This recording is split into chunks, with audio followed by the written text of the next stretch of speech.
সীতারাম অর্পণ করবে না। মন্দাদরি বলছে মহারাজ, তাহলে তো আপনার মতো হতভাগা এই পৃথিবীতে আমি আর কাউকে দেখতে পাচ্ছি না।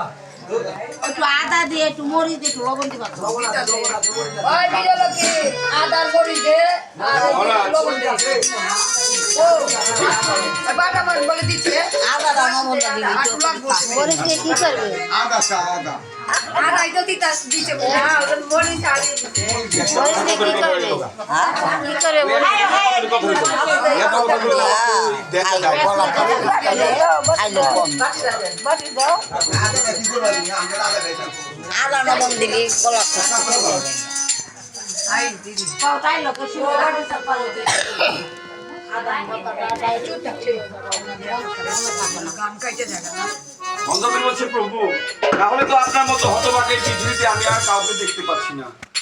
রাবণ বলছে রানী, আমাকে তুমি হতভাগা বললে? হ্যাঁ। আরে আমার মতো ভাগ্যবান কে আছে?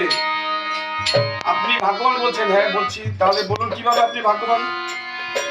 বৃথা কেনে মন্দ বল রানী, মন্দা ধরি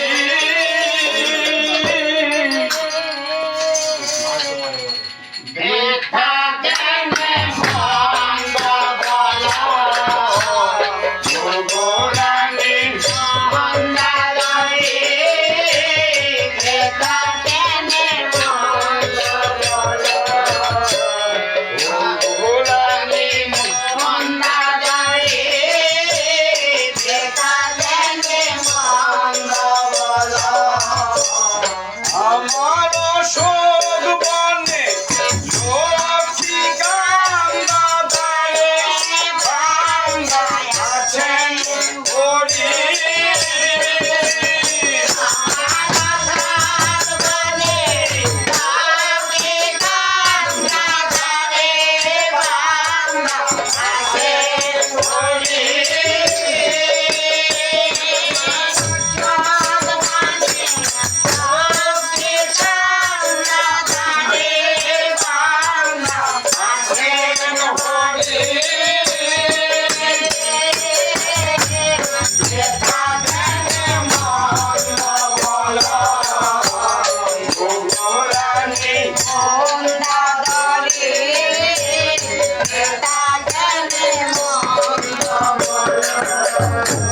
সদানন্দ যারে চিনতে, সে সদাই আমারে চিনতে, নাই অন্য চিনতে।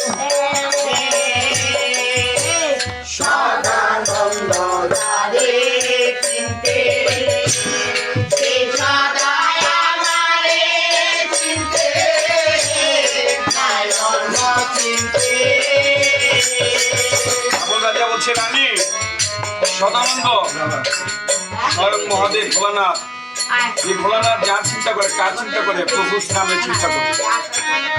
আর সেই প্রভু শ্রীরাম আমার চিন্তা করতেছে। কেন করতেছে? আমি তার লক্ষ্মীকে হরণ করে নিয়েছি। তিনি কবে এসে আমার এই দেহখানা নিয়ে তার লক্ষ্মীকে হরণ করে নিয়ে উদ্ধার করে নিয়ে যাবে। সে স্বয়ং সেই গোলকপতি, যিনি সকল দেবতাদের মাথায় বসে আছে, সেই নিজে আমার চিন্তা করতেছে। আমার